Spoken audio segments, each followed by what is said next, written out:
Hi there, this is Kevin Moffat with another Manna Nugget. Uh, Let me do a little bit of advertising. I have a website called mannaarts.com, and within that is Manna Silks and Manna Tees, and there's also banners and flags. And if I start operating on all these things, it's going to be crazy making. And there's also Kevin Moffat Art, which is acrylic flow painting. Which is just a recent venture because I just don't, I like painting publicly. And when the anointing hits, it's just very cool. And it's just not the same thing in studio.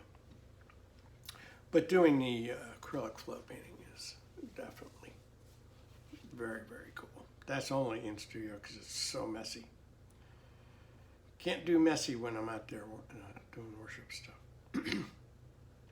So this nugget is about the arts and worship, and I hope this blesses you and you can consider going to Patreon and helping me do what I do.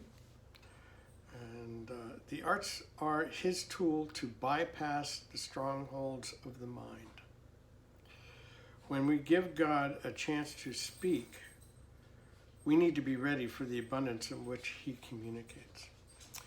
So I've been aware of quite often that the enemy's been able to create, no, he doesn't create, I'm sorry, to show within us blockages when the word is preached. You may be hearing the word, but there's a block as to the truth of it not getting to you as much as it should. And what I've been keenly aware of, and he's helped me to see this, is that that's the ear gate. But the arts deal with the eye gate. And I am painting, I believe, I hope that this is what's going on. I am painting the word in the painting. And there's something about the dynamic of the painting that'll go through your eye gate and go to the place where it needs to go to create change within you, bypassing the enemy's strongholds that the word can't do by the hearing of the word. Art needs to take you to a new place, a place where you've never been before. The only way that I understand that to be possible is that when I create, I need to be tapped into, connected into heaven. It needs to be a source from heaven. I need to make sure that it's sourced from heaven. That teaching is another part. For an image to be truly uplifting, the throne is the only source. It carries the evidence of an ethereal nature to it. You can source all kinds of things from all different places, but you need to be making sure that you're sourcing from the throne. That's where all true creativity comes from. The arts are platforms for his presence, creating an atmosphere for his presence, a temple where he would come, abide, and move our worship into his presence. All of our preconceived notions would fall away. If it's any type of worship that starts first from heaven and it has a chance to exist in the third heaven, I would think that this is the type of worship that we need to be involved in. Third heaven worship. The reason for this is that the images, designs, sounds, and words that are on his heart are the ones that he likes and are the very ones he would appreciate decorating his temple with. In other words, why waste time on things that aren't the things that he likes to decorate his temple with? spinning your wheels. You're not hitting the fruitful places. When we are decorating with what he wants, he's only going to be much more delighted by that than the things that are not sourced from the throne.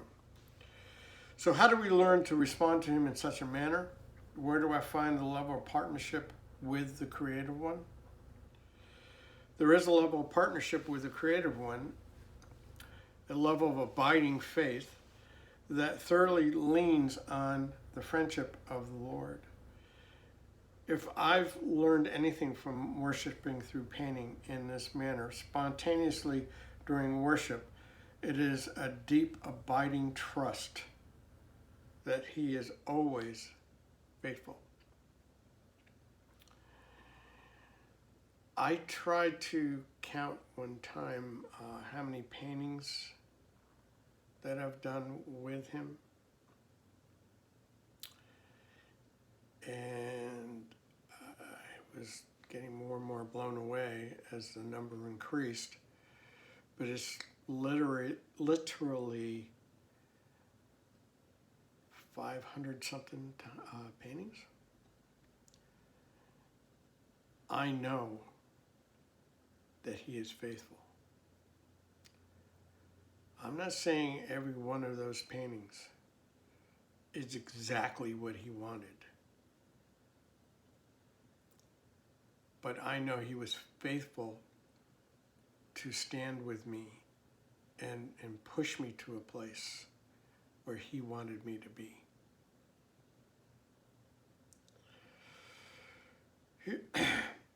Here's some imagery for you to consider.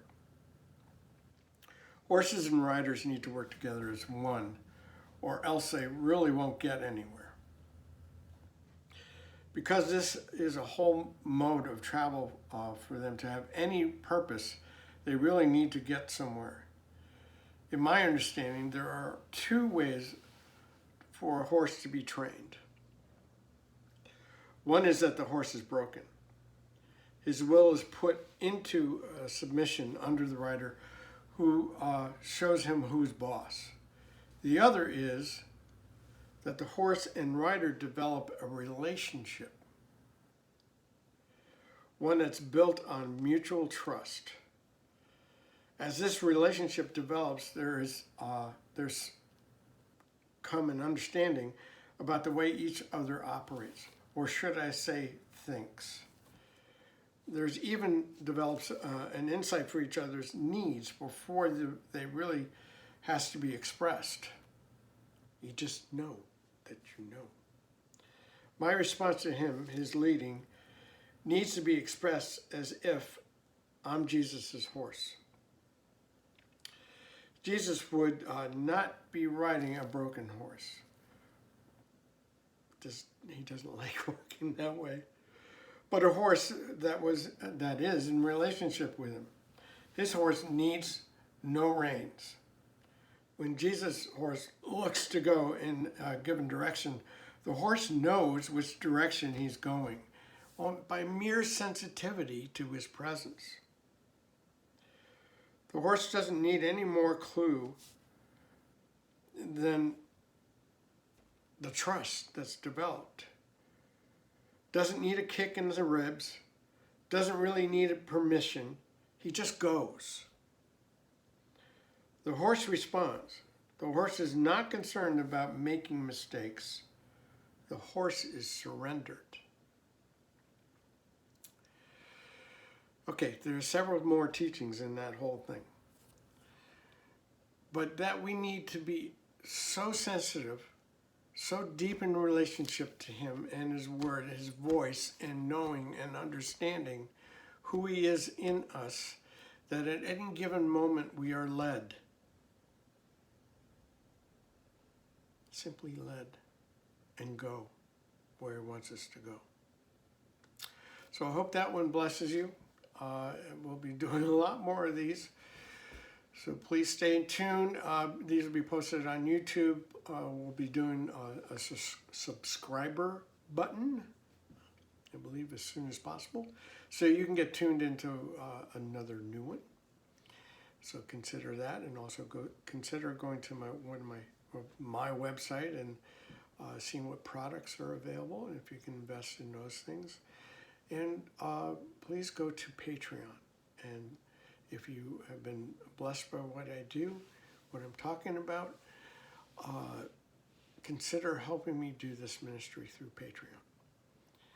Okay, bless you big. Talk to you soon.